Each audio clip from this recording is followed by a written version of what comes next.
குமுதம் நேயர்களுக்கு வணக்கம். நான் உங்கள் இளையராஜா. இது Kumudam report. Water tank poison attack, master brain Sadiya Asar. 5 நகரங்களில் பெண்கள் தற்கொலை படை, கணவன் கொலைக்கு பழிக்கு பழியா, செங்கோட்டை அட்டாக் சீக்ரெட்ஸ். இது குறித்து தான் இந்த வீடியோவில் விரிவா பார்க்க போறோம். வாங்க வீடியோக்குள்ள போகலாம். மும்பை குண்டுவெடிப்பு, கோவை குண்டுவெடிப்பு என எல்லாவற்றையும் கண்முன் நிறுத்தி செல்கிறது இந்த டெல்லி கார் குண்டுவெடிப்பு. பீக் அவரில் சன நெருக்கடி அதிகம் உள்ள பகுதியில் நடந்த இந்த குண்டுவெடிப்பு சர்வதேசத்தையே உலுக்கி இருக்கிறது. கை தனி கால் தனி என உடல் பாகங்கள் டெல்லி வீதிகளில் சிதறி கிடப்பதை பார்த்த பொதுமக்கள் விக்கித்து போயிருக்கிறார்கள். கூடவே இந்த சதிகாரர்கள் நாட்டின் பல முக்கிய நகரங்களில் இருக்கும் குடிநீர் தொட்டிகளில் விஷத்தை கலக்கவும் திட்டமிட்டிருந்த செய்தியை அறிந்து அதிர்ந்து போயிருக்கிறது உளவுத்துறை.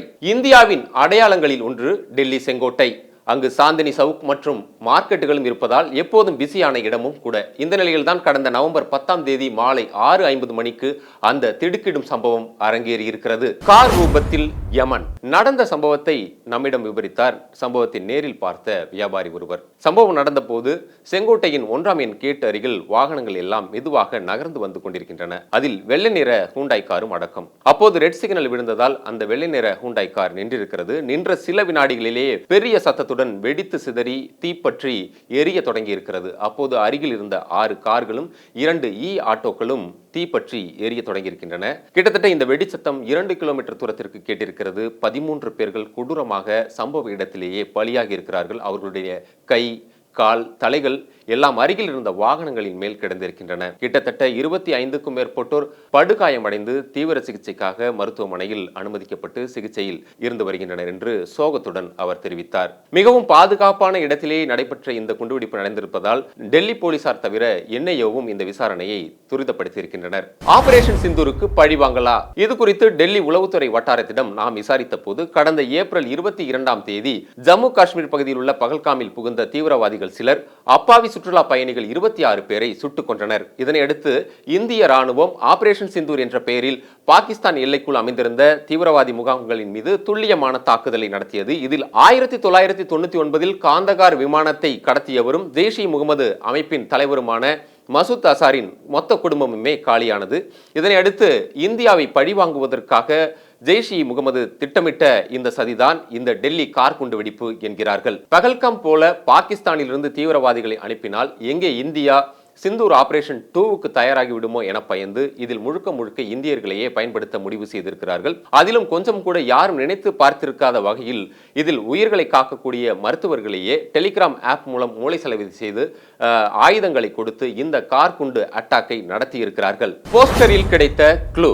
கடந்த 2019ஆம் ஆண்டுக்கு பிறகு ஜம்மு காஷ்மீர் மாநிலத்தில் ராணுவத்தின் மீது கல்வீசுவதோ இல்லை தீவிரவாதிகளுக்கு ஆதரவாக போஸ்டர் ஒட்டுவதோ போன்ற கலாச்சாரம் சுத்தமாகவே நின்று போயிருந்தது. இந்த நிலையில் ஆபரேஷன் சிந்தூருக்கு பிறகு கடந்த மாதம் நவுகாம் ஏரியாவில் தீவிரவாதிகளுக்கு ஆதரவாக சில போஸ்டர்கள் ஒட்டப்பட்டிருந்தன. குறிப்பாக ஜெய்ஷ் இ முகமது அமைப்பின் பெயரில் ஒட்டப்பட்டிருந்த அந்த போஸ்டரில் நாங்கள் ராணுவத்தை தாக்குவோம், யாரும் போலீசுக்கு உதவக்கூடாது என்று அச்சிடப்பட்டிருக்கவே அதை பார்த்த ஆபரேஷன் மாதேவ் என்ற பெயரில் தீவிர வேட்டை நடத்தி பகல்காம் கொலையாளி சுட்டுக் கொன்ற எஸ்எஸ்பி சந்தீப் சக்கரவர்த்திக்கு ஒரு பொறி தட்டி இருக்கிறது.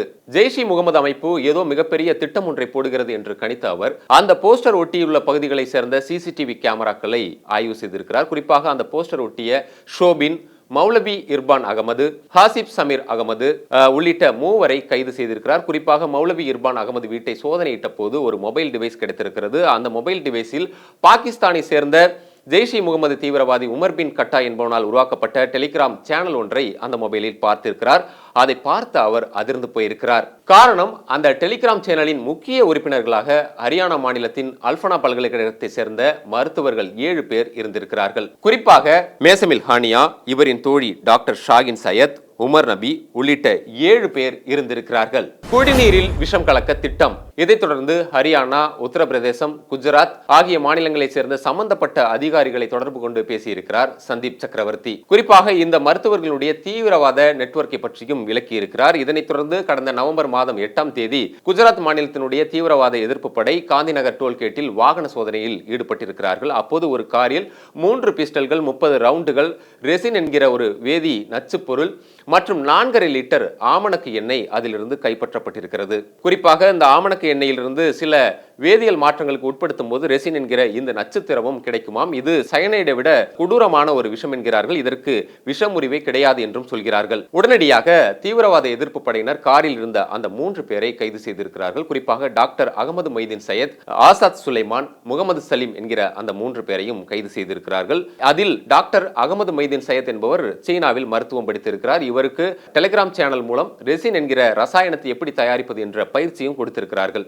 பாகிஸ்தானிலிருந்து டிரான்கள் மூலம் பஞ்சாப் எல்லைக்கு ஆமணக்கு கொட்டைகள் மற்றும் ஆயுதங்களை அனுப்புவார்களாம். இவர்களுடைய திட்டமாக அடுத்த கட்டமாக லக்னோ, அகமதாபாத், டெல்லி உள்ளிட்ட 5 நகரங்களில் கோயில்கள் மற்றும் RSS அலுவலகங்களில் இருக்கக்கூடிய குடிநீர் தொட்டிகள் மற்றும் பொதுமக்களுடைய மேல்நிலை குடிநீர் தொட்டிகள் ஆகியவற்றில் இந்த ரெசின் என்கிற ரசாயனத்தை கலந்து மக்களை கொத்து கொத்தாக சாகடிப்பதுதான் அவர்களுடைய திட்டமாக இருந்ததும் என்றும் அறிய வந்ததும் அதிர்ந்து போயிருக்கிறார்கள். டன் கணக்கில் வெடிமருந்து பொருட்கள். குஜராத்தில் தீவிரவாத எதிர்ப்பு படையினர் இவர்களை வேட்டையாடி கொண்டிருந்த வேளையில் ஜம்மு காஷ்மீர் மற்றும் ஹரியானா போலீசார் இணைந்து கடந்த நவம்பர் 10ஆம் தேதி, அதாவது டெல்லியில் குண்டுவெடிப்பு நடந்த அன்று காலையில் பரிசாபாத்தில் உள்ள அல்பனா பல்கலைக்கழகத்தில் இருக்கக்கூடிய டாக்டர் முசமில் அகமதுவினுடைய 2 வசிப்பிடங்களில் சோதனையிட்டிருக்கிறார்கள். அப்போது 2900 கிலோ அம்மோனியம் நைட்ரேட் பதுக்கி வைத்திருப்பது தெரிய வந்திருக்கிறது. கூடவே வெடிகுண்டு தயாரிப்பதற்கான பொருட்கள் ஒரு 360 கிலோவும் கைப்பற்றப்பட்டிருக்கிறது. அதனுடன் இதற்காக பயன்படுத்தப்படக்கூடிய 20 timers, 24 remote control, heavy metals, electronic வயர்கள் மற்றும் தானியங்கி துப்பாக்கிகளும்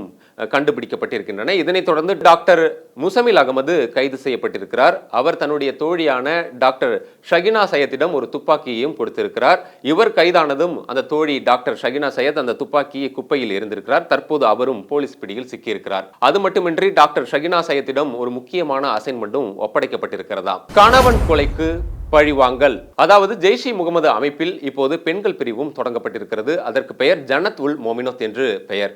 ஜெய்ஷ்-இ முகமது அமைப்பினுடைய தலைவரான மசூத் அசாரின் தங்கை சாதியா அசார் தான் இதற்கு தலைவி.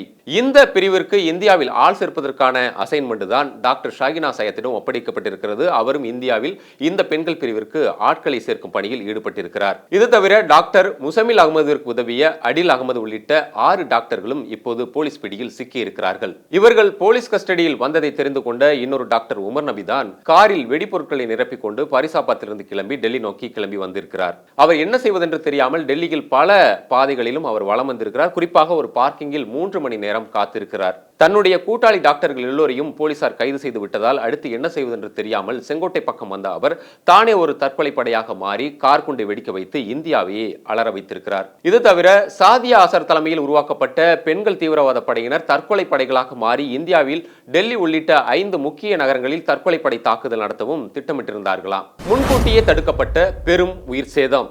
இந்தியர்களை வைத்து இந்தியாவின் கண்ணை குத்தும் பாகிஸ்தான் தீவிரவாதிகளின் முயற்சி தற்போது அம்பலமாகியுள்ளது. தற்போது கைது செய்யப்பட்டுள்ள இந்த 7 மருத்துவர்களும் ரேடிக்கல் டாக்டர்ஸ் என்னும் அமைப்பையும் ஏற்படுத்தி இருக்கிறார்கள். அதாவது சுயமாகவே தங்களை தாங்களே தீவிரவாதிகளாக எண்ணிக்கொண்டு இந்த மாதிரியான கொடூர தாக்குதல்களில் ஈடுபட இவர்கள் முயற்சித்திருக்கிறார்கள். அந்த முயற்சியையும் செய்திருக்கிறார்கள்.